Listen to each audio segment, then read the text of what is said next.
I'm Judy Shaw for NYSE Floor Talk. Joining me today is Milind Mehere. He is founder and CEO at YieldStreet. Milind, it's wonderful to have you here. Thanks for joining me today. Thank you for having me. Now, I'm excited to talk with you, but before we do that, just a quick note to our viewers. This interview is for informational purposes only. The NYSE doesn't recommend any investments or investment strategies.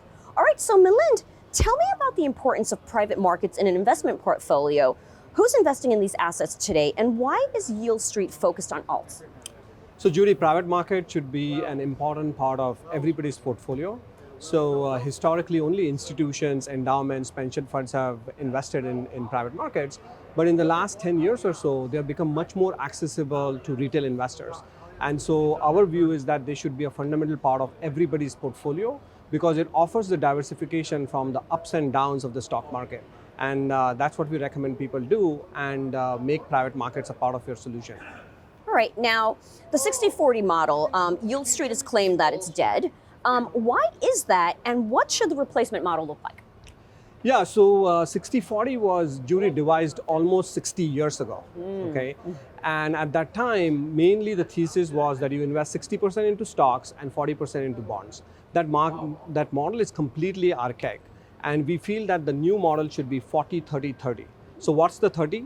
The 30 is alternatives or private markets. And the reason why that's very important is because that provides you with really the diversification that you need from the stock market. So think about what has happened in the last 2 years. The stock market has been extremely volatile. S&P 500 has been down almost 20% last year. Some sectors like tech have been down 50-60%. And so in an environment like that, a consumer needs some buffer. And private markets offer that buffer to the portfolio. And as I said earlier, historically, institutions have been very much exposed to private markets. A retail consumer have been left behind. And so that is something that we are trying to change. And we're saying that make private markets a part of your investment strategy and change the mix to be 40-30-30. Okay. All right, now investors have had lots to deal with. They're dealing with rising rates, recession fears, the recent shakiness among US banks. Are there any asset classes that are poised to do well amid this environment? Yeah, absolutely. I think I will give you a few asset classes to think about.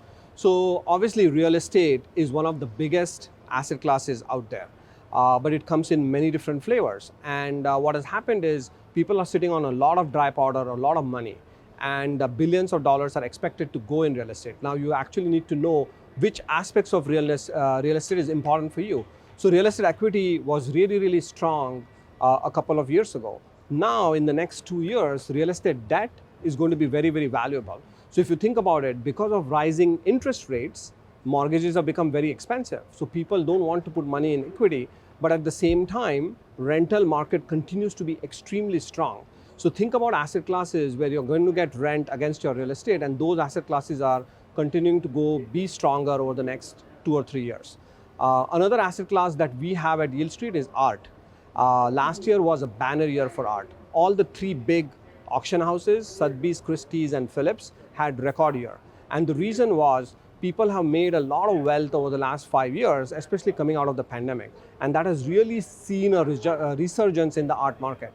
And so because of that, the prices have been going up. And what YieldStreet offers is ability for you to invest both in art equity as well as art debt. And this is an asset class that historically has been really, really a playground for the rich. And what we are trying to do is just make it open where a lot of everyday investors can access art as a part of their portfolio. Lastly, I will say private credit. Credit always does well when there are fears of recession. Why? Because a lot of banks tighten their lending criteria. Who steps in? Private market lenders or non-bank financial services lenders. And that's really where you get really an amazing output out of generally what has been an asset class that has historically delivered tremendous level of value to the consumers. So those are the 2 or 3 big asset classes that we think are going to be very valuable.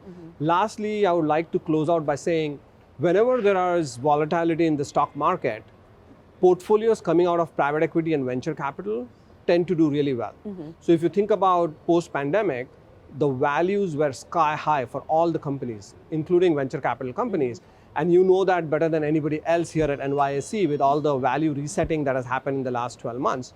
But coming out of this and going into the next 5 years, we feel that it's going to be an incredible time for the new PE vintages as well as the venture vintages. So we would really hope that consumers can take advantage of it and have some exposure to PE and VC as well. All right. Well, Milind, it's been wonderful to talk with you. Thanks for joining me today. Thank you for having me.